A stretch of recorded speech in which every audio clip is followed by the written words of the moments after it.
So I'm Sean Anderson. I'm with Intermountain Healthcare. Priya will introduce herself, but we're here to talk a little bit about the integration between cybersecurity and clinical engineering or organizations, and how you go about starting to build a medical device security program. Just by way of hands, how many medical device manufacturers do we have? Service providers? A couple in the back. Okay. Biomeds, clinical engineers. How many security and IT folks? A couple. Okay. That's really great. So, So the purpose, kind of as we discussed, we want to talk about how you start a medical device security program, what the components are, why you would do such a thing. I'm guessing since you're in this room, everybody understands that there is a need. Yeah? Anybody that we need to step back and explain why this is important? All right, good. We've moved past that. That's fantastic. So one of the main outcomes, and there's Jamie. Do you want us to pause for a minute? No, you're good. Okay. I'm just going to make a couple of quick announcements Great. to make sure that we get everyone's CE credits, because I know that's what's really important here. You'll see these surveys that are sitting out in front of you. I'm going to borrow yours real quick. Please do fill out all of the information. Give us your honest feedback, opinions, ask us questions. This is how we continue to make the show better. And I'm going to get these survey sheets started, going around the room. Please write as neatly as possible. This is the information we need to give your CE credits to you. You'll leave them on the back. We'll pick them up when we're done. Just a couple of reminders, then I'll let you get back to it. Exhibit hall opens at 12:30. Lunch is served inside the exhibit hall. Please make sure to chat with all of the vendors as well. At 3:45 today, we have our first door prize raffle. Every gift is $100 or more. You can pick up your card to play as you go around the exhibit hall. They'll give you stickers, kind of like a scavenger hunt, really fun and interactive. That's at the registration desk. And at 4 o'clock, the best hour of any day, happy hour with a complimentary bar. Back to you all. Thank you. Okay, so since we've moved past the idea that security is necessary, which, by the way, last year that was still a hot topic as we've been speaking. So we finally reached that hurdle, and that's really great. Now we can start talking about how we actually start to do things as a group together. How many of the biomeds or clinical engineers in the room regularly meet with their IT and security folks? Fantastic. That's really great to see. That was not the case last year either. There were a lot of people who didn't really even know who those people were, so that's really great to see.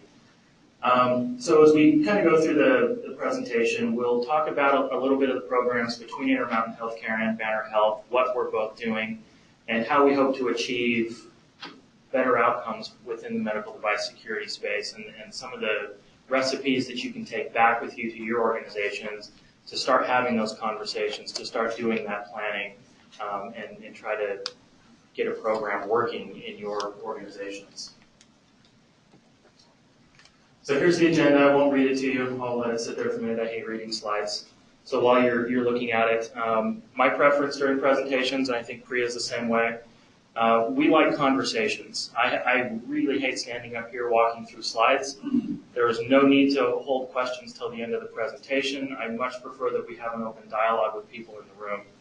I'm not a clinical engineer or a biomed. I'm a security guy, so everybody in this room pretty much has more experience than I do with regards to medical devices themselves. And I learn just as much from you, hopefully, as you learn from me, as we start to collaborate and talk about these issues together. So please don't hesitate to interrupt any slide at any point, and let's have a conversation about how we all do this together. So Intermountain Healthcare, so we're primarily based in Utah, pretty big footprint across the state. We branch out a little bit into Idaho. Right now we've got 22 hospitals with another 2 being built, a whole bunch of clinics. Within the security department, we have about 60 security people proper. Within my team, I have myself and 2 individuals more or less dedicated to medical device security. On the clinical engineering side, we have 2 people. Well, we have 3. We're just in the middle of hiring. And that's the team that we have right now. And from our perspective, we're still not staffed correctly. there's still a lot of work that we need to do with a lot of resources. But we're a big organization. We have about 30,000 employees, another 20-some thousand affiliated physicians and whatnot. And across those facilities, we obviously have a whole lot of medical devices, many of which we have very little information on, just open book here. And that's why we're doing what we're doing, is to try to get that information. Sorry, you said they fall under IT or biomed? The medical devices themselves fall underneath the clinical engineering organization, although we do have some strange little forks going out to other parts. So pharmacy and lab, for instance, have their own IS groups that support those things, which from the security perspective becomes really challenging because we don't have one throat to choke, if you will. We have to start branching out and finding who we should talk to for different types of devices. Some of that is changing, where there's some organizational changes making that a lot easier to deal with. So who do the 3 employees report to? Clinical engineering. Yeah, and so they don't have any authority or responsibility to branch out into pharmacy or lab, which again makes it difficult because now we have to find yet another group of people that will implement security for us, boots on the ground type implementation. Any other questions about organization right off the bat? Okay, great. I'll let Priya take it here and I'll turn that back. Good morning, everyone. My name is Priya. I'm with Banner Health. I work as a compliance program director for technology management. Just a little bit about Banner's organization. We are a group of about 251 growing. There are more than 30 shops spanning 27 hospitals in 6 states. Within the medical device inventory, we are a little over 243,000 unique devices, and I think more than 13,000 unique makes and models. And within the medical device security program, we're just getting started on a more formal program, work very closely with IT. In fact, we report through IT. Any questions about the organization structure at Banner? Okay. Oh, there's one for you. I don't see security in there, or is that just the technology management? Yes, this is just technology management, but information security, they've grown from about 25 to about 60 people in the last 1.5 years. A lot of collaboration is going on within the different teams in InfoSec, so GRC, vulnerability management, and the DLP team. We've gotten started working very closely on creating an education and awareness program for medical device security as well. I think that's been more than 2 years since it's happened, so I think a lot of progress has happened since then. Yeah. But on the medical device security side, a lot of positive collaboration happening, not just with the InfoSec, but also supply chain and on the clinical side, so good support there. Yes. Is integrated clinical track like a hybrid position? I believe yes. Okay, so I do have the wall of shame data here, just to give some, just to throw it in there with what's happened since 2014 until now and how we see the IoT and the medical device landscape growing and the risk growing there. So I'm not going to read this out. I know the slides will be available as well as an audio recording, but if you have any questions about this, feel free to pitch in. These are some of the public data that we've come across in the last couple of years, more specific to the medical devices with laptops being stolen and what fines those organizations have incurred. So I think on an average, you are looking at about $800,000 to $900,000 of fines per laptop, when it's stolen. And who's scared by that number, by the way? Yeah, you should be. It's a lot more when you come into legal fees. Yeah. And that's a very, very low amount. Half for your lawsuit it is. I think those are that's just the fine. That's just the fine settlement. Yep. And that is just in HIPAA fines. I think you're looking at legal fees for your forensics, and a lot more. So, most medical engineer laptops don't contain the data on them because we don't do patient care, so it's fine the same. It depends. Do you at least know if do you have an inventory of what laptops you have associated with your medical devices? Have you assessed how they process EPHI? Well, we don't, but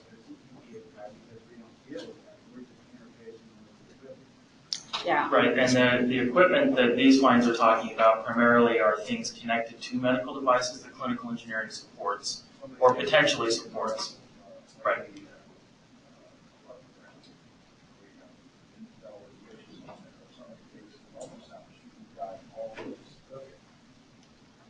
I think that is one of the challenges we have, clarifying those roles and responsibilities as to what managed and unmanaged devices we have.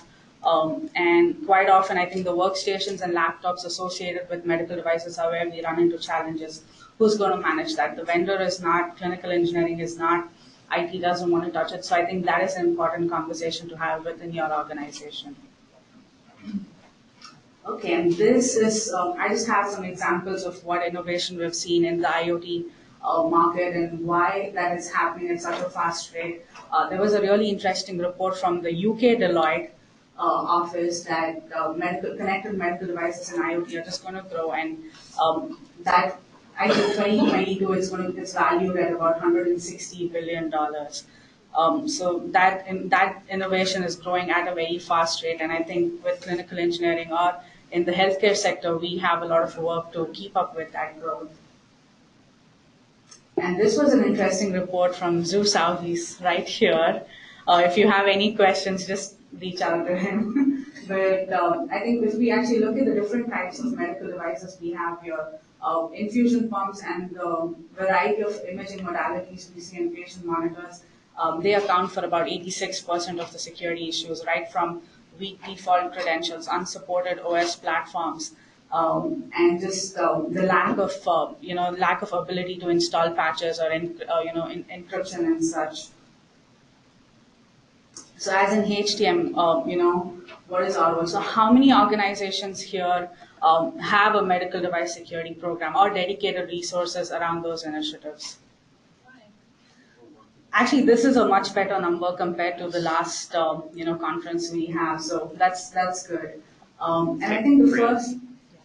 Let's find out from the room. How many of you are just barely starting? How many of you have a program that's more mature than a year?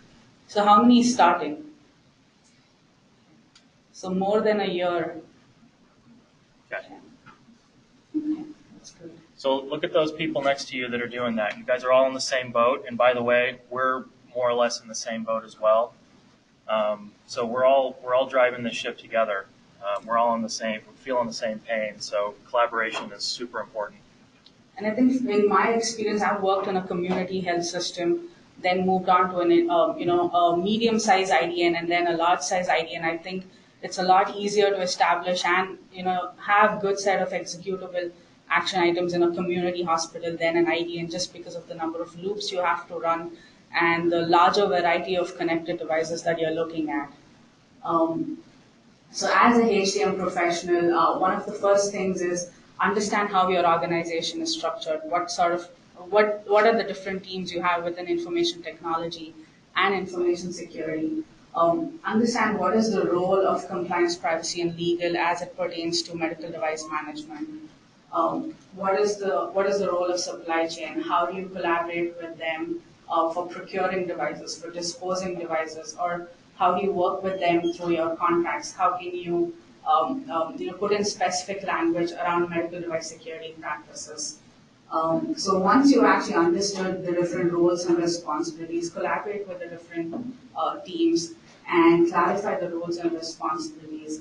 One of the first things is to ensure that there is governance over medical device security. A lot of organizations lack that governance. There's not a single entity that manages the medical device security initiative. So I think that puts you in a very difficult spot. Do you have anything to speak around that, Sean? In your experience being an IT professional?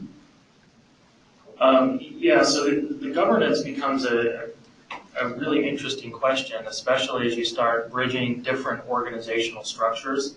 I'm guessing that a lot of the biomed and clinical engineering does not report through IT and IS. Is that a fair statement? So now you're talking about completely different executive lines, and you're trying to coordinate between them, and you're talking budget. This particular line over here has no interest in spending their budget to help move forward this line over here.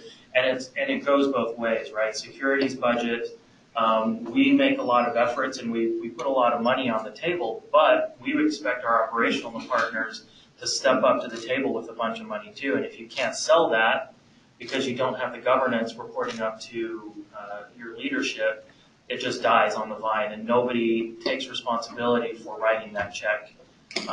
And from the governance perspective, that becomes one of the top priorities there, is being able to talk to your leadership correctly, both from a clinical perspective, a securities perspective, and the operational perspective. And I would strongly recommend, if you don't, that you get clinical champions involved as well that are kind of IT nerds on the side that can speak the clinical language back up to that leadership as well, because you're going to need that cooperation between all those different branches in order to be successful at all. I've tried that, and I think one of the things I've finally got funding to have an actual biomedical device consulting firm that has the tie and the whole bells and whistles to do a sample with IoT scanning and this Right. type of thing to present.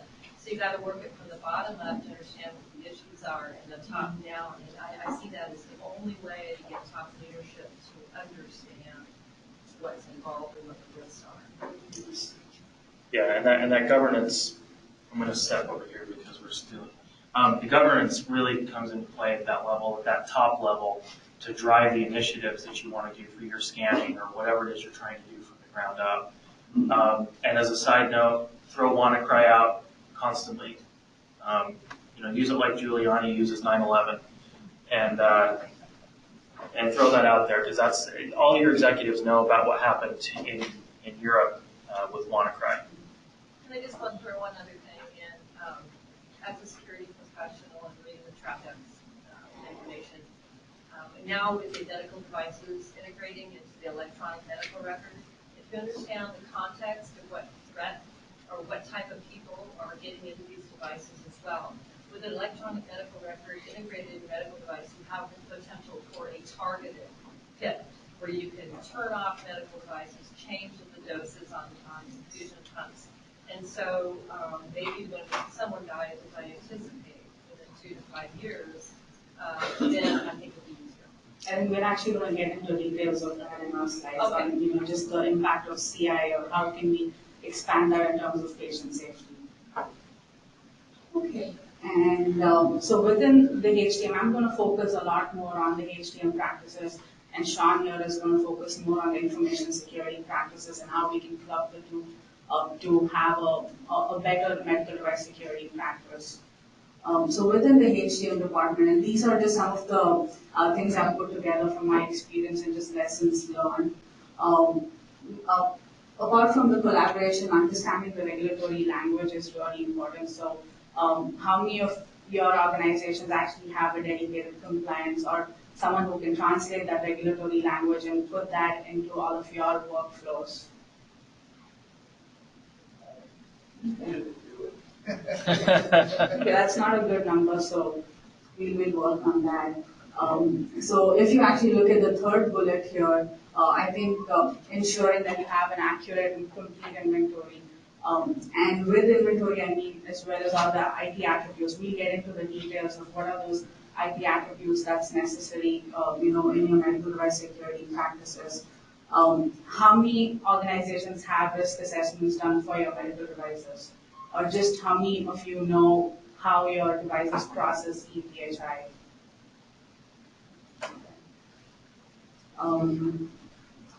How many organizations actually have security controls or the verification that you do around security controls in your maintenance strategies? I just see a couple of hands. There's a couple of half hands. Okay. So we'll actually talk about some more resources there that's already available for you to use, just so we're not reinventing the wheel and you're actually making use of what's already available. I think we need to do a better job of marketing what we already have. Same with patching strategies. I think you can actually include a lot of that language in your service contract, so we'll go into those details as well. Disposition strategies, have you agreed upon those within the organization? How are you going to dispose your devices or sanitize the data of your devices before they are moved between the facilities, or just devices are just sent out. As well as how many organizations actually have an incident response plan or a disaster recovery plan around connected medical devices. Just a couple hands. Okay. So that this is new information, then we're not repeating too much. So these are just a set of IT attributes and just general information that's necessary to document. I know historically we haven't done that. This was not required for Joint Commission or other regulatory purposes, but I think it's important as you work through the Medical Device Security Initiative. So in addition to all the machine level addresses or the information that's on the right side, MAC addresses, IP addresses, what kind of system dependencies you have, what is that medical device actually doing with the data that you collect, how is the clinical workflow, how is the data flow, what kind of support model you have to make sure that clinical practice is not impacted in a negative way. And then on the left side, what you have is a lot more aspects that are necessary in terms of incident response or disaster recovery. Do you know where that device is located? Who is the clinical person to contact, or the manufacturer, the model data, and then any specific or any unique identifiers of the device. I think one of the biggest challenges that we run into with all these different identifiers is connecting that machine level address to the specific medical device. I think with a lot of tools that we have, one of the main challenges is, yes, I have the MAC address, I have the IP address, but can I really correlate that with the specific medical device? I think the biggest gap in asset management, what we have between IT and EHTM, and I think a lot of that can be bridged with the manual effort from the biomeds. Are we recording this information and making that visible to our IT folks? And how are they using it? I think understanding how the network team or the SOC uses that data from medical devices, that's really important. And that is an area where we haven't really made some good improvements. There's an opportunity there as well. So, yes. So I had a conversation with a number of organizations about this, and really if you look at the data elements, what you have is data that belongs to two different asset management groups, and then there's data elements that are fixed, such as the serial number. There's data elements that are, let's say, changeable. So when you think about implementing this in your organization, you have to think about who owns the data, who's responsible for it, how do you split it up, and then how do you correlate the two or more different asset management systems so that you can walk it over. You don't overburden clinical engineering with collecting or maintaining IT data. IT data resides where it's most effective with the IT folks, but it still is important and has to be available and knowable to your clinical engineering group. So this is probably the easiest thing to think about and the hardest thing to do. Yes. It's a lot of boots on the ground effort. I think if you don't know what you have in your environment, how are you going to develop risk strategies around that, around managing that? So no matter what kind of fancy tool you use, I think we still run into this effort, which is still very much of a manual effort. You have a question? When you started, we asked who was in the room. So I think there is such a high concentration of biological folks in the room. It's so imperative at this point.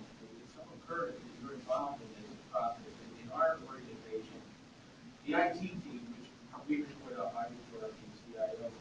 The IT team, all they have is the IP address and the device it's connected to.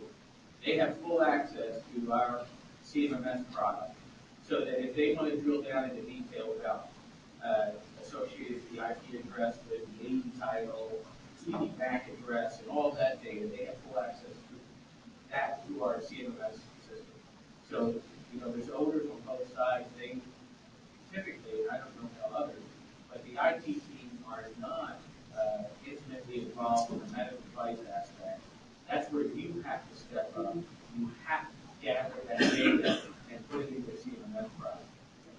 And I would add that it's an ongoing process. So, I mean, the biomeds, the clinical engineers, you guys are touching devices all the time.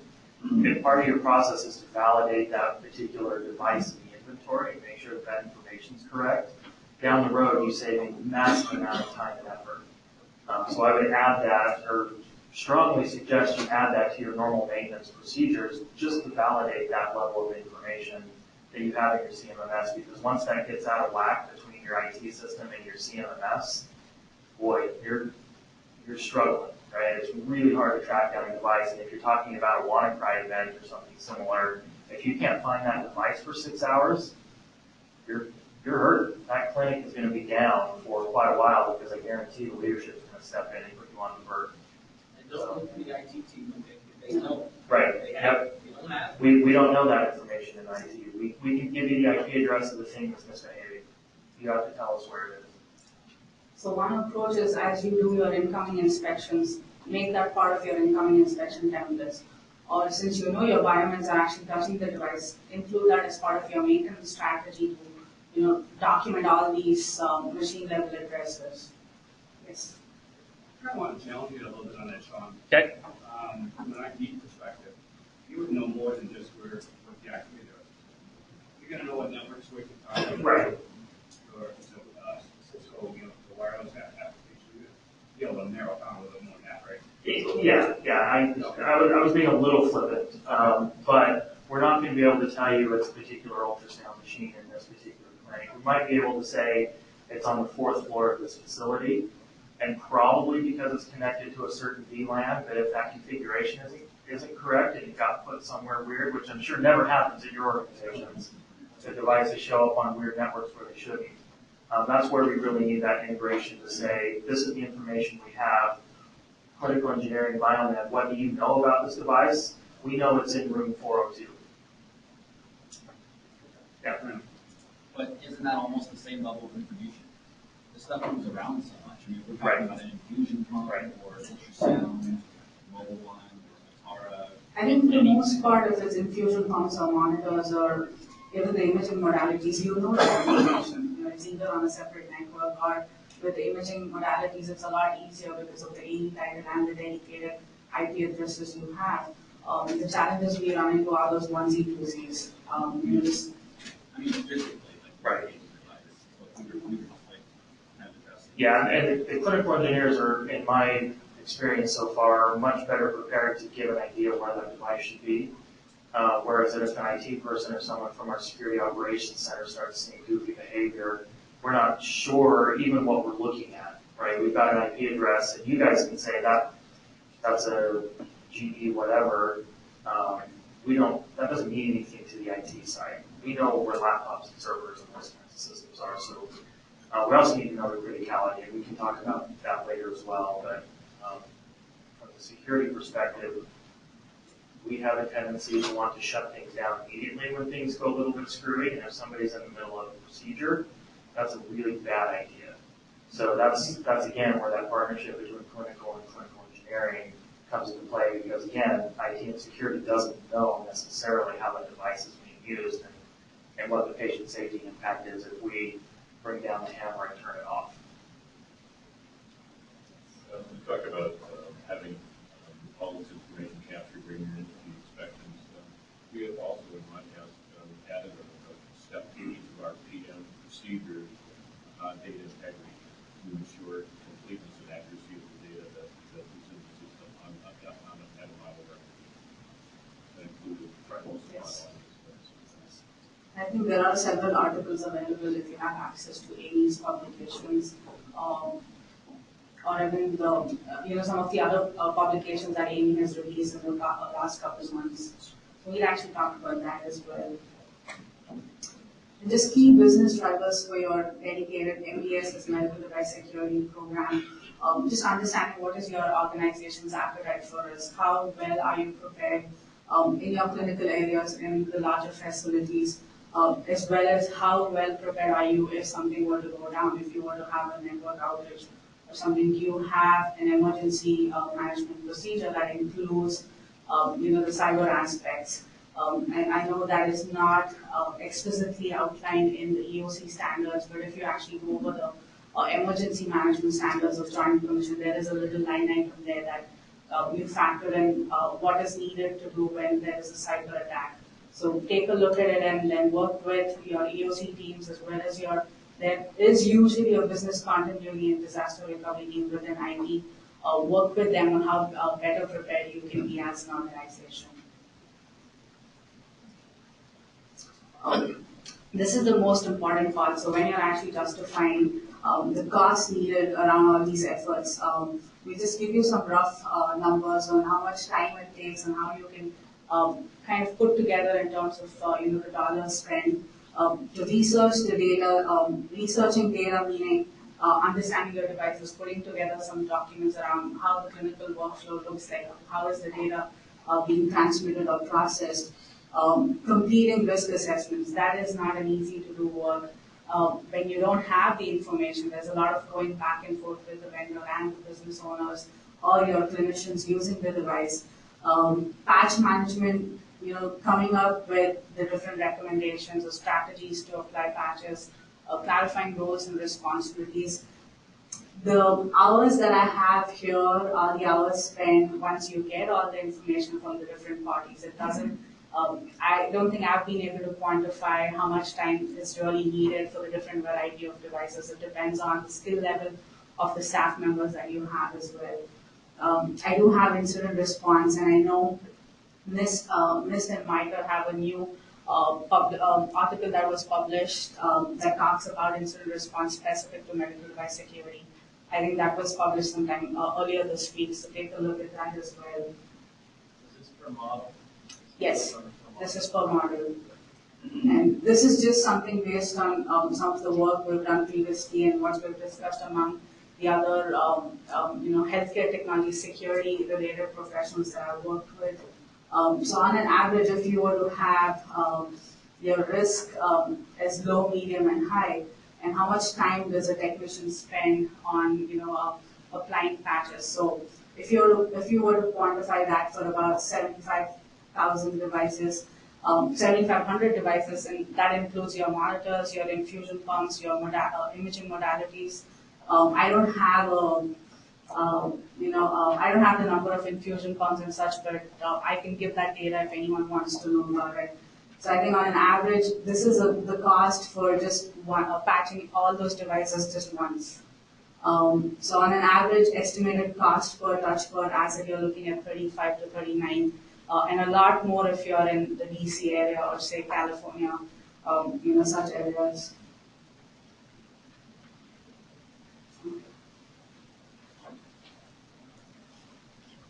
So my turn again. So that's a lot of information. So what do you do with all of that information, and how do you start? The first thing you have to do is be able to understand your audience and speak their language. A security person that walks into a room of clinical engineers and starts throwing around NIST standards language is not going to get very far. Consequently, or conversely, if a clinical engineer comes into security and starts talking technical specs on a particular ventilator, we're not going to understand that either. So you've got to know your audience, and you have to speak to that audience in a way that they understand.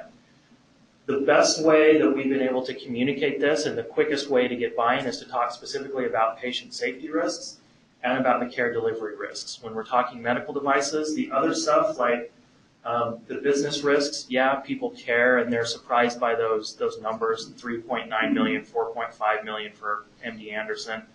But when you start talking about patient risks and the possibility that a patient might be injured while they're sitting in your clinic because something compromised a medical device, that gets people's attention. If you start explaining that to the physicians, who I'm sure in your organizations are just as noisy as the ones in our organization about fighting back, anytime the security wants to make them use passwords or other types of things, you start talking about this type of thing, and all of a sudden their patients are now at risk, or their ability to make money is jeopardized because their particular care area gets shut down because of an attack, and they can't operate, they can't see patients, they can't diagnose their people. The privacy and security risks, this is one of the things that's been the hardest conversation to have within people in my particular sphere of information security. Because when you talk about normal data, normal information security, confidentiality is at the top of the list. Yes, we care about availability. Yes, we care about the integrity of the data. But when we start talking HIPAA security and privacy, it's all confidentiality. And that's what our compliance people understand. Historically, that's what our executives have understand, and historically, that's where security's gotten their money. That doesn't matter quite so much in the space of medical devices. The trade-off, if we're to lose 500 records or be able to save a patient's life because we didn't turn off a machine that was compromised, we're going to lose that 500 records every time. We're going to take that hit, right? So privacy and security are absolutely important, but they're going to fall well below the requirements for keeping your patients safe. And if you start the conversation with HIPAA security and HIPAA privacy, you're going to lose your audience most of the time right out of the gate, unless you're talking to PRIA or your compliance people, in which case you make the case there. Oh, Right, does that ever happen? Do you have any examples of actual patient harm due to medical devices? there aren't any documented specific FDA documented patient safety harms that have been attributed specifically to one attack. However, if you look at the WannaCry attack in Europe, anecdotally, I think you could certainly say that there are a lot of patients harmed because most of that health system went off the hook. They couldn't see patients. And as this woman here stated, within 2 to 5 years, I think that's a pretty good estimate. We're going to see something happen with somebody. Yeah, no, go ahead, please. Something you might want to look at is Google Trap X. They have an article that shows actually, and they've seen hackers come in from these hospital systems, including phishing email, and how it moves all through the network. It's a team machine. It's all these different teams, and they have proof of concept. And it's a crash lab system. They can change doses. And big training for them is not an excuse maker in public because it's proof of concept. It's telling people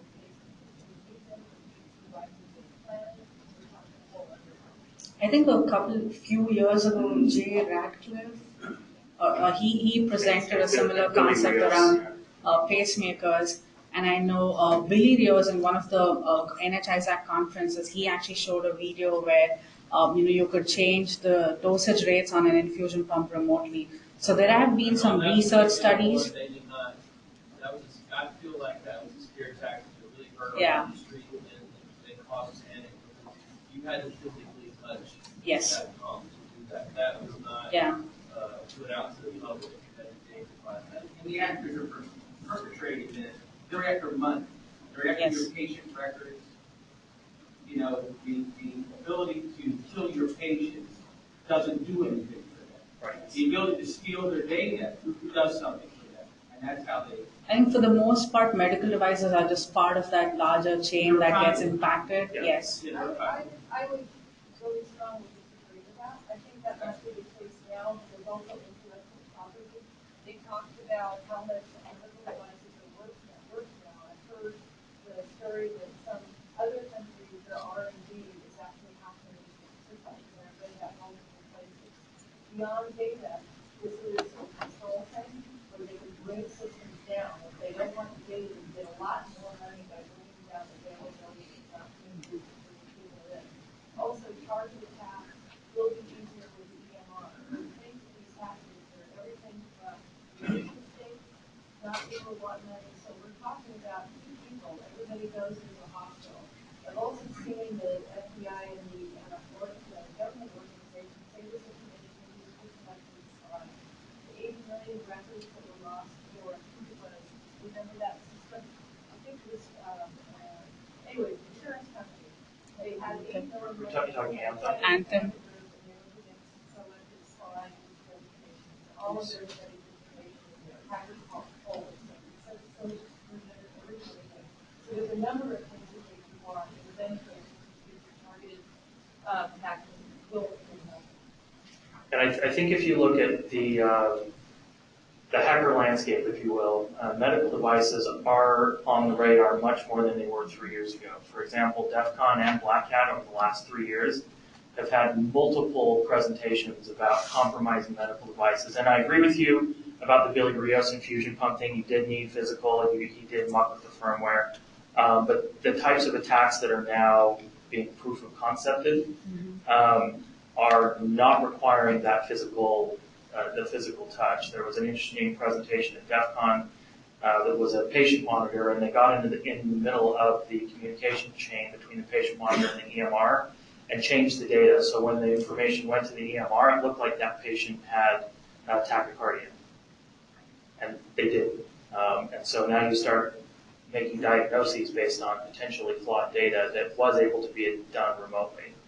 Again, we don't have any direct evidence of patient harm based on a targeted medical device attack, but the ancillary attacks that are hitting medical devices because they're so poorly secured absolutely have that risk, and we just don't know a number, but I would guess that we have had patient harm because a particular device was compromised by malware and it brought it down, but nobody attributed that specifically. So let me ask this as a problem in the room. When a device fails in use, how many of you consider cyber as a possible cause?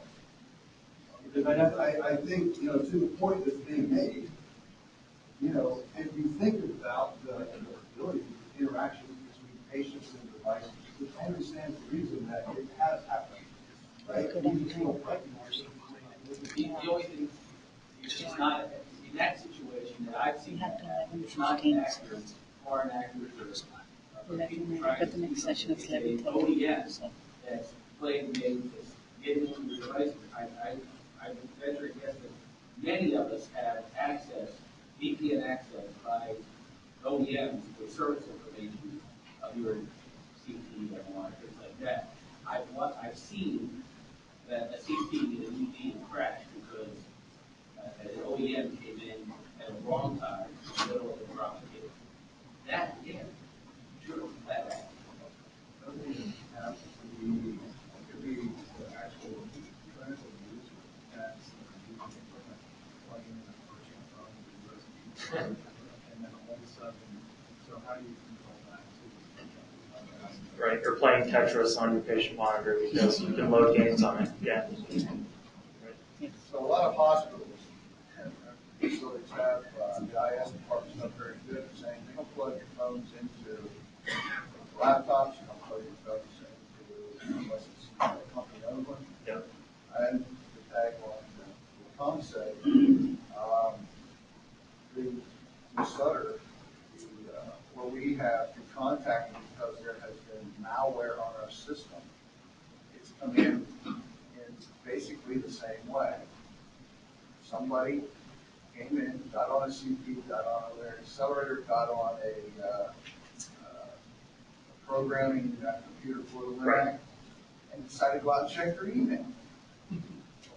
It happens. Recently, we were evaluating a bladder scanner, and I won't mention the manufacturer, but they have a USB port on the side, and they said, we won't have to buy another one, we just give you an update of software. And I asked him, I said, is that USB port live? And he says, oh yeah, it's live. And I said, well, that's great, because now my 5-year-old to 12-year-old patients that are in there have an iPad to go south, and they need to plug it in to charge it up. And they're going to have that. And because that device isn't on the network, all the malware patching and virus scanning isn't going to work. So all of a sudden, you can have that bladder scanner that gets out of the screw with, and you don't know if somebody's got a full bladder, empty bladder, half-empty bladder. Right, and that's kind of your option, a port blocker. But yeah, we've been for the last year, we started selling the little dispute again. Yes. I mean, I've had doctors come in with their personal laptops because they have the Sutter password and username. All of a sudden, I'm getting a phone call, hey, Joe, somebody's got 15 malwares on your SHC network. We start looking for the device and we find out, oh, it says on there, Dr. Smith's computer. Sorry, dude, that's over on your side, that's not mine. Yeah. So we assume we would probably run out of time, which is good, by the way. I would much rather not get through slides and be able to have conversations. So as we start talking about what we do with all that information, I like the NIST CSF, familiarity with the cybersecurity framework from NIST. Okay, definitely go check it out if you don't. It's a higher level view of managing cybersecurity. So it's identify, protect, detect, respond, and recover, 5 basic tenets. The first one that we've talked quite a bit about, which is identify, that's your asset stuff. If you can't identify and start categorizing your information, moving on to protection is much less successful. You can put stuff in place, you can start trying to protect, but if you don't know what it is you're trying to protect, you're going to lose stuff. You're going to fail on that. And I don't think we need to spend a ton of time on this slide. I think that we've talked quite a bit about that already. Actually, back here as far as scoping, Yeah. on network architecture, I would tell everybody to talk to your IS department Yes. to find out if they're going to change anything, because our department changed to Cisco ICE. Yep. They upped the root certificate from SHA-1 to SHA-2. I have 5,453 Polaris pumps that meet that standard. So, I mean, it's like, they change things every 3 years. Our equipment, we buy it, and I don't want to say we buy it for life, but it's there until, it can't work anymore. So that's again why governance becomes so important. IT, IS, mature IS organizations are doing fairly rigorous change management. If Biomed and CE doesn't have a seat at that table, you're going to miss a bunch of changes coming through, and that's where that governance structure, those governing bodies come into play, so that in that case you can say, you're doing what now? I've got 8,000 infusion pumps that can't support that certificate. What are we going to do about that change before they implement it, and now all of a sudden you can't communicate because your certificates are bad? That's all part of governance. This is why the collaboration has to occur. You've got to talk to each other. And that's something that didn't happen 3 years ago, pretty much universally. Yeah. Phil can probably speak to that in depth about the lack of communication there. But so then as you move forward, you've got to start identifying the threats to your organization, the threats to your medical devices. If you don't know what those threats are, it's really difficult to start putting in protections. The threats can be, basic types of man-made, environmental, or structural. Man-made, of course, is going to be user error. It's going to be malware.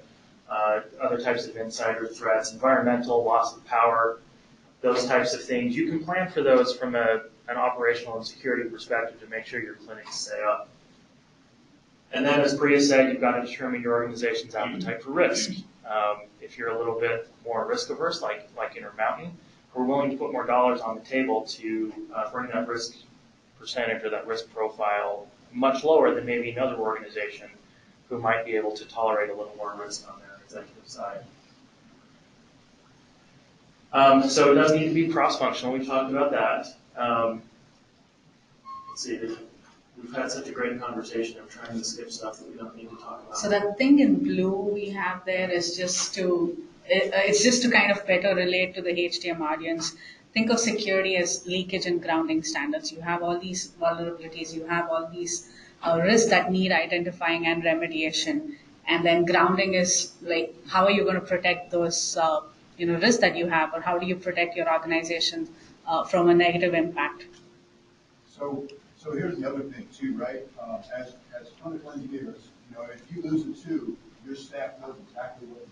They know who to call, how to do it, how long it's going to take, how to put it in, how to get that system back up, how to communicate that to clinical staff, right? The docs and the nurses and all of that, right? So what needs to happen is you have to begin to think, what if I lose my hard drive?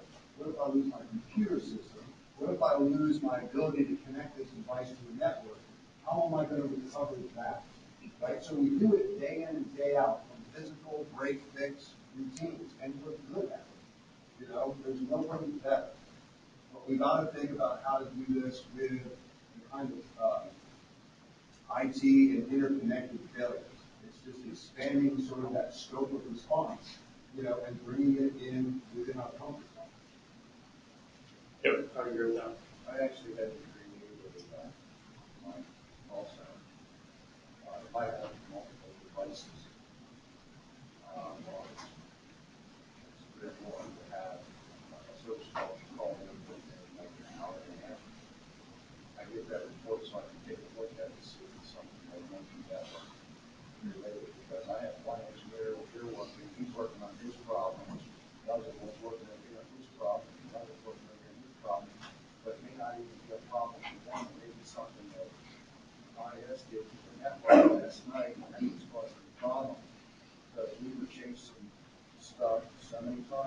because a patch got put out, an upgrade got put out, and we took out our systems. And then I had to come up with some little type of a plan that I could identify ahead of time so that we weren't wasting our time and we could actually focus on what the problem was. Here.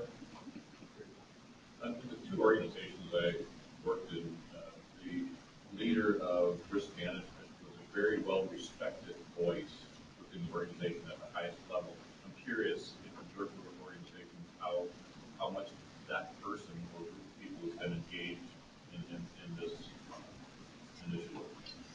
From Intermountain's perspective, our risk management group has not been very engaged. Our CISO and our CIO have been incredibly engaged, and they have a seat at that executive table to speak to these issues. Risk management tends to focus a little bit more on the bigger picture risk items. As far as the separation, we come to the table with security and compliance risks, and our privacy group, we work really closely together, and that's how we communicate that back up to the executives. I think within panel, I've been there for 4 months now, but I see a lot of support from the IT senior leadership, and I know Barry can speak about that as well. And I think a lot more conversations are happening on a deeper level with supply chain and compliance as well to be better prepared for these kind of events. Actually, risk management there actually is very involved, and unfortunately we're involved because we were the victim of an attack ourselves, right? So that certainly got everything kind of elevated in there, and you start to think of things like what your insurance premiums are going to look like until the cyber-oriented event and the like. So what I would encourage all of you to do is if you're unsure where risk management sort of stands on that, that's a good conversation to have because they can be a very powerful ally in this business, business health risk perspective. Let me ask a question too. Be careful if your security department is reporting to the CIO because that's a kind of an immature model. What happens is CIOs trying to keep operations going and let the bottom line focus. And security should be overseeing the other one. You said the CISO and the CIO should be at the table and decide to do it. Yeah, definitely be aware of that and understand what those reporting lines look like and who's needed in those roles. So this is kind of the old model. What would happen within security is something would happen and we'd start asking who knows about that thing on the network. It was a cat and mouse game to figure out who and what and where it was. And as we started trying to ask questions, we figured out that nobody had all of the bits of information. And so if we were responding to some kind of an incident, we had to talk to supply chain, who had to talk to clinical engineering, who had to talk to IS to figure out whether or not this particular thing, who actually had control of it. We had to understand whether or not we had contracts in place with that particular manufacturer and where those contracts existed. Were they BAAs? Were they service contracts? Were they data security agreements? And nobody knew. And this was probably 4 years ago when things were like this. So what we did at Intermountain is we've pushed really hard to standardize under a single supply chain process, which is not the easiest thing in the world for your supply chain. But they've worked really well with us. And now we have specific steps that go as part of that purchasing and acquisition process. So we have the records to go back and figure out who's responsible for what. And this section right here, so engage cybersecurity, that's that far left. That's really where our collaboration and integration with clinical engineering steps up. So we get the notification from supply chain that something new is coming in and involves a medical device. We include our clinical engineering security counterpart on those phone calls or in that review so that person understands what's coming into the organization. And that person can then speak operationally down to the particular techs that are running that facility or that care unit. We do our review, we establish cybersecurity risk, we develop a management action plan. We send that management action plan back over to our CE counterpart. This is, right now we're in the process of building in templates that go along with the preventative maintenance plans and the implementation plans. So as they're configuring the device for production use or clinical use, there's another section that says, by the way, while you're in there, click that checkbox, turn this on, change this password, do those sorts of things, and so it becomes an easy process to integrate that in. We don't have that template completely built, but we're hoping to have that done by the end of the year. You got a question? Whatever purchasing you have. Sorry, one. I heard both questions and I understood neither. Whenever you're purchasing, do you have a questionnaire for the vendor prior to purchase of all this information, MDS2, all that stuff that you send out to them prior to purchase, and how much is it delaying purchases to get this information back? Definitely delays purchases. Can you restate that? Oh yeah, the question. You didn't hear that? The question was, what types of questionnaires do we deliver or expect a provider or a manufacturer to fill out when something new is coming through during acquisition? We do expect at a minimum the MDS2. We won't start our review until we have that information. If it's more than just a single medical device, if it has a back-end database, a back-end server, back-end networking equipment, think Philips that comes with it, we expand the review well beyond the MDS2 and actually start asking standard cybersecurity questions that would be more akin to things you've mapped in NIST 853 or maybe your CIS top 20, things like that. It does slow down the process, and we do get a massive amount of pushback from supply chain. That's lessening, though, because they're starting to understand, and our processes are maturing to the point where we're able to turn things around in a relatively quick period of time if the manufacturer or the supplier participates in our process with us. Right. I'm seeing the MDS2 as an conflict that has been a nation of several hospitals trying to get from the Yes. And it is, and sometimes the MDS2 is junk when you get it back.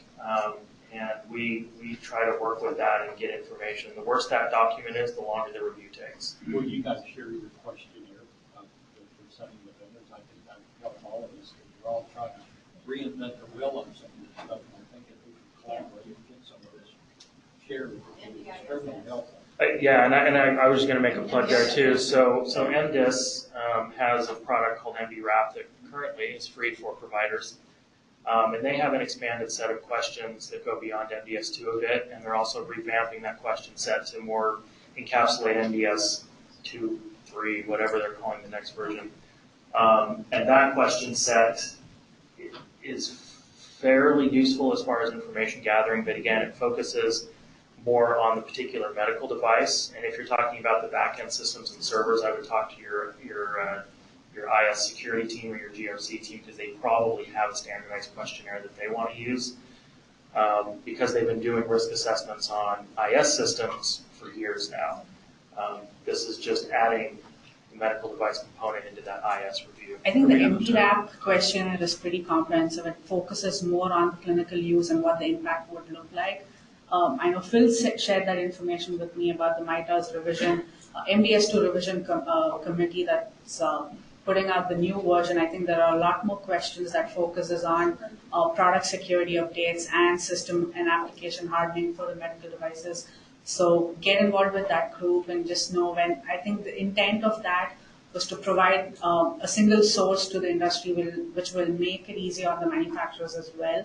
On the manufacturer side, I see what's happening is you have interns and just new staff members working on these MDS2 forms, and when they see a bunch of different questionnaires, an organization might have 6, like Mayo, and then you have another 300 set of questions from different organizations. So that is really hard for them to keep up, and that's causing the delay in sending that information back to the health organization. So I think all of us adopting a single questionnaire, either MDWrap or in addition to using the new MDS2 document, I think that'll make that process a lot faster.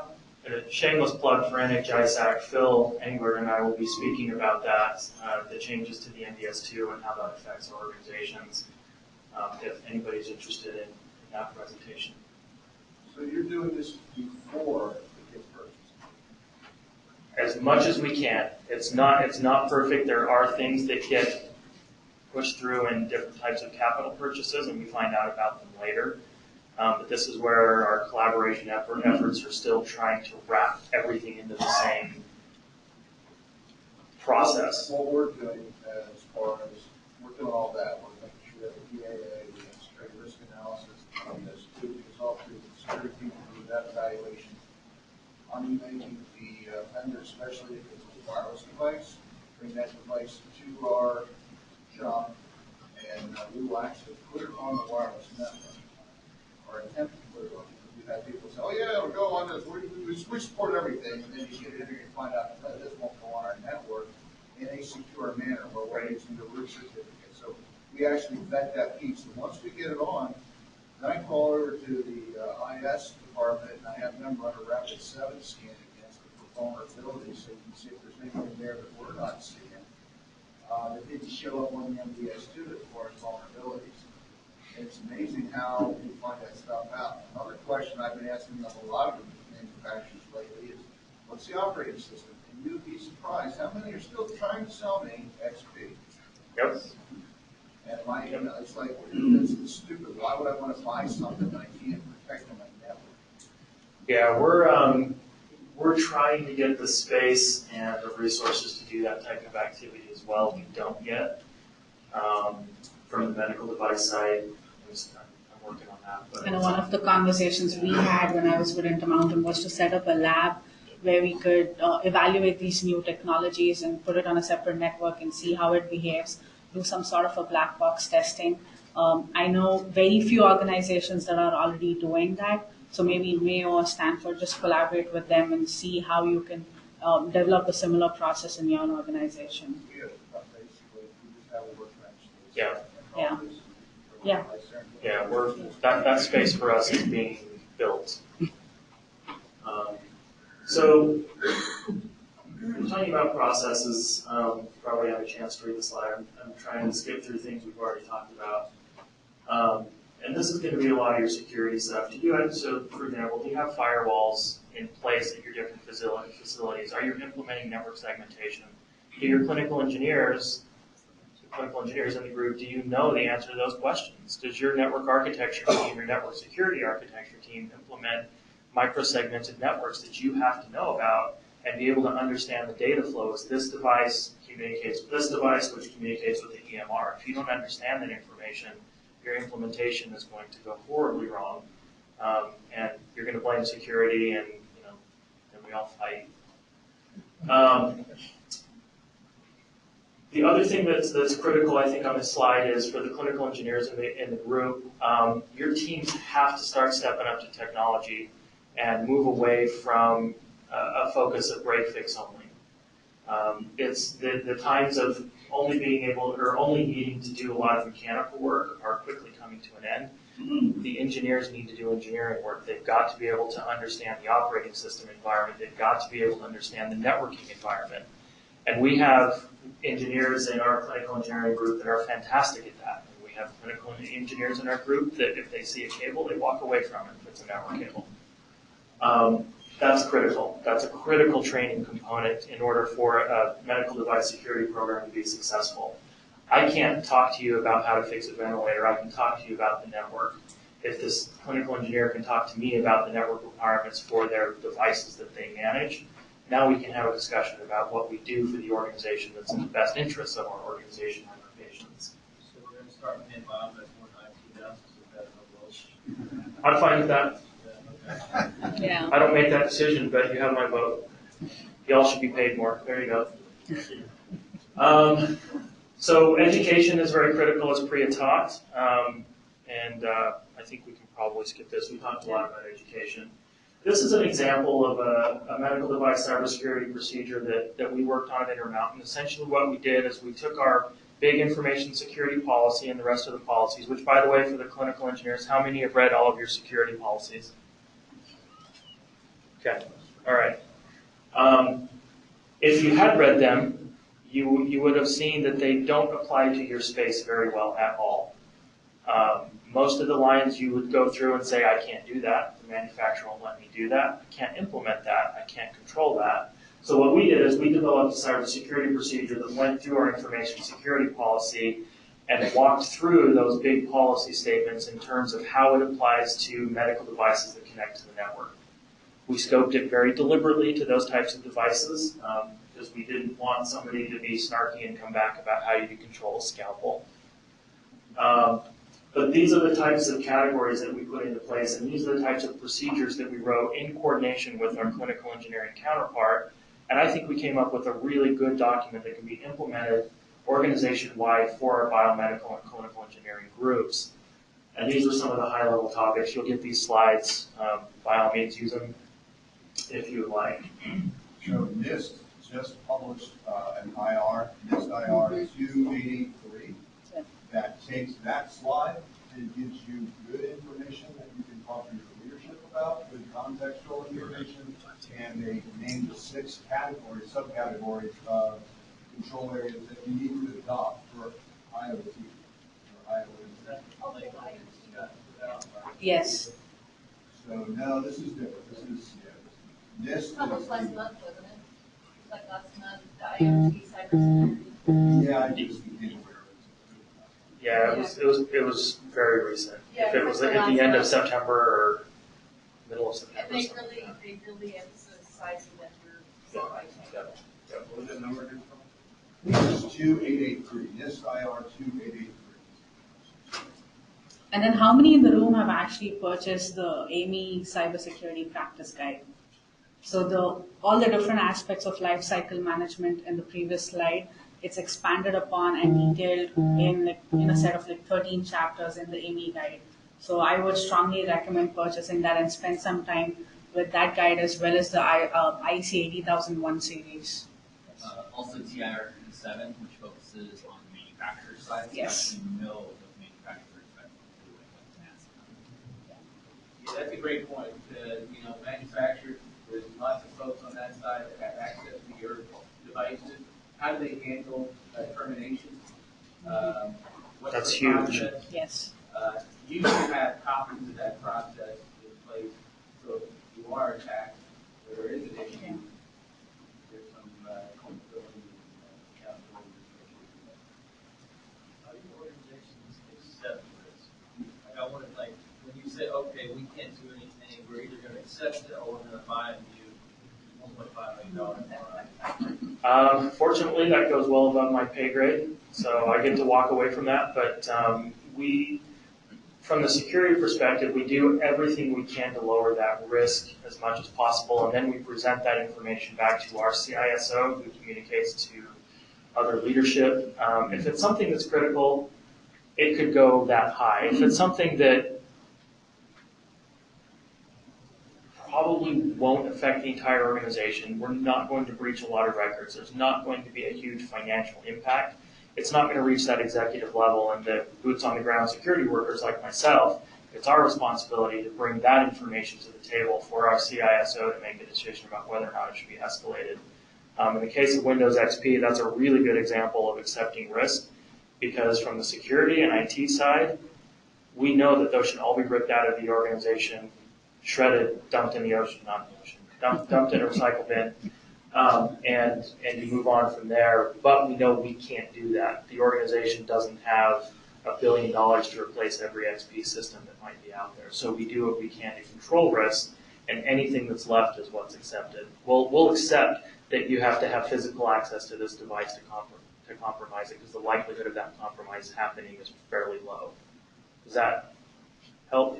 I didn't know if there was a policy about accepting it, or if there's a number that you go about. No, we haven't quantified that. Quantitative is really hard in terms of security. We do our best to have subject matter experts give us ideas about what the qualitative risk score is, and we work off that right now. We're trying to get better at that, but it's really tough. I think my organization is like each piece of PHI is worth X amount of dollars. Right, and Or it's going to cost X amount of dollars to monitor their credit for, Right. or whatever for it. And we have those big numbers as well. And if you go based on that, then you're looking at impact only, and that means everything is a high critical risk, so you need to spend all of the money the organization makes on security. That's where the impact, it looks good, and that's totally the way to speak to your executives sometimes. It's not the best way to implement resources across the organization. What I found that really works is, or I'm working on it, is I find out who the system owner is. Sometimes it's a director, it needs to be directed in assessment, the number of vulnerabilities, and they have to sign off if they've seen it, as well if it's a medium or high risk as the CISO, and people don't sign it. And it also is a great way to educate these system owners, so you might consider security. I think one of the things we tried was to have the vendor as well as the business owner sign off on such a risk analysis document and just assume liability for that. Correct. It's a lot easier said than done. Yeah. Yes, and they will sit on their desk. Your organizational culture has to support that, and ours doesn't quite yet from the level of getting to that director level. I know we're basically out of time. There's a whole bunch more, but We still have about 16 slides, so we'll kind of run through that. so, yeah. So We're here afterwards, obviously. If there's anything we want to talk about with us, we'll be here. Yeah. Yes, they will be available. I think it is posted on the MD Expo website. So if you go to the education program, and I think you can click on the speaker's photo or something, it'll be there. Yeah. So this is again just patching workflow. I know we're familiar about that, but just kind of summarizing what the Banner's integrated clinical technology team has done, or just in general a lot of practices where there's a single entity that coordinates all the work with the vendor information security as well as the site level biomed technicians. Proactive patching again, I think that's really hard to do, but then just know what is the cost per touch, what is the risk score or risk rating of the equipment that you know through your risk assessments, and again establishing organizational priorities. And if you can actually put the patches in line with your device PM schedules, that's great. Most of the time you cannot do that, and off-cycle updates you can just have your corrective maintenances or schedule a few more PMs around that. This is just an example of what we did in another organization, was include security related procedures in the PM template or PM checklist, and then you have risk assessment backing up that change as well. And then I think a lot of CMMS now offer that capability where you can have a pass or fail check option in your PM inspection template. So take a look at that, discuss that with your CMMS vendor and how you can implement these security practices. Service contracts, I know we talked about this in the last Nashville presentation, but again, just some of the things that you need to have in your service contract from a data security and just cybersecurity perspective. Use and disclosure of sensitive data, how are the vendor practices aligning with your organizational cybersecurity practices? Do you have a business continuity and disaster recovery plan in place? Do you have your contract outlining that language of, does the vendor bring in additional resources to patch devices in terms of big, let's say WannaCry attack or NotPetya? You may not have the resources in your organization to patch the large variety of devices. So do you have that language outlined? As well as what sort of reporting expectations do you have from the vendor or from your organization? So just some of the things that you need to outline in your service contracts. Disposition, I think this is an area where most organizations struggle as well. You need to keep a tab on what's transferred between the facilities, what's going out, what device is actually getting disposed or donated to for some other use. Again, just some of the attributes that you need to have in your log retention, and also the log retention period that should be defined in your IS policy. So take a look at that as well. And in some cases where you cannot destroy the data, sanitize the device, and have to send it to a third party, kind of look into what is that method of transferring the device and what sort of certificate of data destruction are you getting back from the vendor or any other third party that you use. Disaster recovery, I know we talked about it. And I know Intermountain, when we had the workshop, they actually distributed the details of the tabletop exercises. So that again, have you done tabletop exercises in your organizations? Do you have clinical supply chain, your ancillary staff, everyone participating on that? Are they aware of the risks, from connected medical devices? So a lot of educational elements there.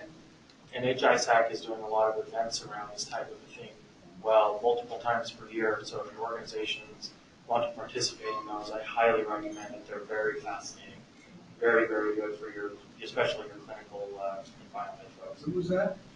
It used to be NHISAC, now it's HISAC, so that's the healthcare information. Yeah. Go ahead, I'll shut up. Information Sharing and Analysis Center. So I think most of the IT folks are members of HISAC, or previously called as NHISAC.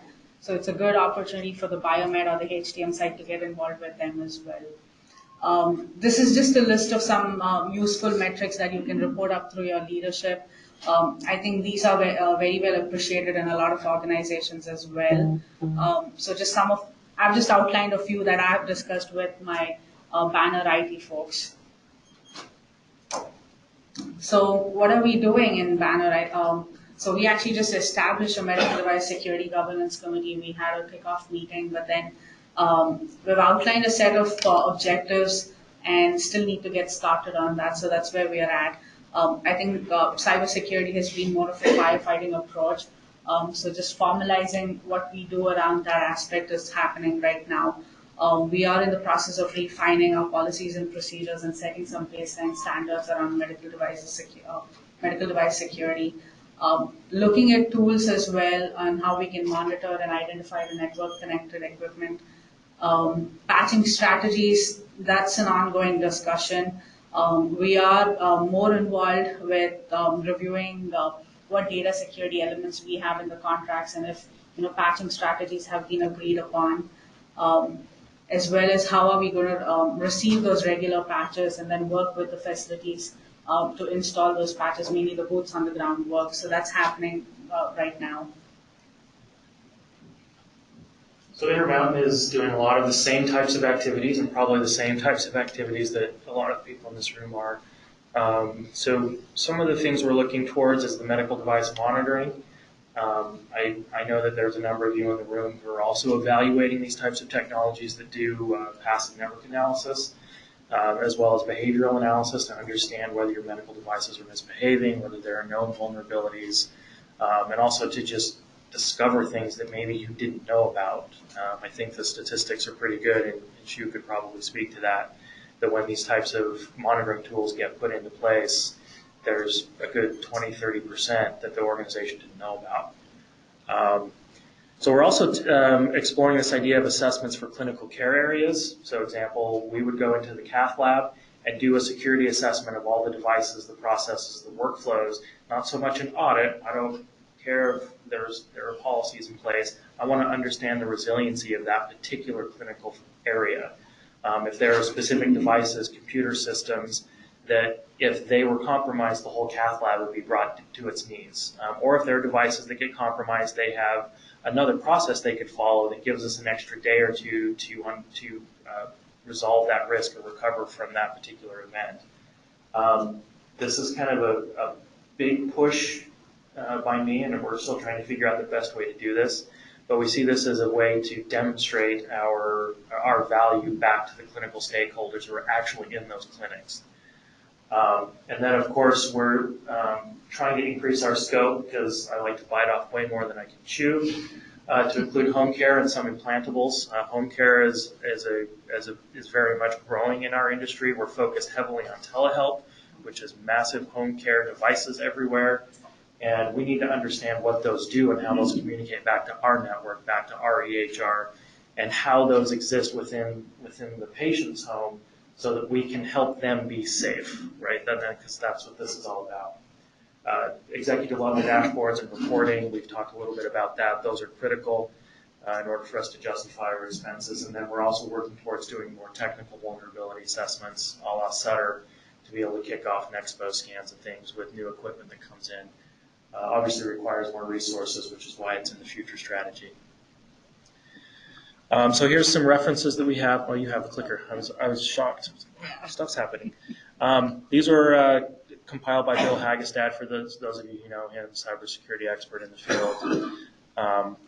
Another plug for Amy's Medical Device Cybersecurity Practice Guide. If you don't have access to it, try to get access to it. It's worth a read. It's worth paying attention to what Amy's doing in cybersecurity. And they also have the policy and procedure templates that you can show to your IS folks or your security folks and start collaborating on those. And because I'm full of shameless plugs today, we do have a medical equipment data security manager position at Intermountain, if anybody knows someone who's interested. This does report to clinical engineering, not to me, but it's my counterpart, direct counterpart in the management chain. There's a job description, take a picture, send it around. Priya allowed me to do this, so thank you, Priya, for plugging our open position for us. Yeah, it should be. It's a public posting, so I'm not too worried about it being out there. So I know we went way over time. We'll be around if you want to ask questions, have more conversations. Thank you for the discussion. As always, it's awesome to have the discussion because we learned so much. So thank you for your participation. Thank you.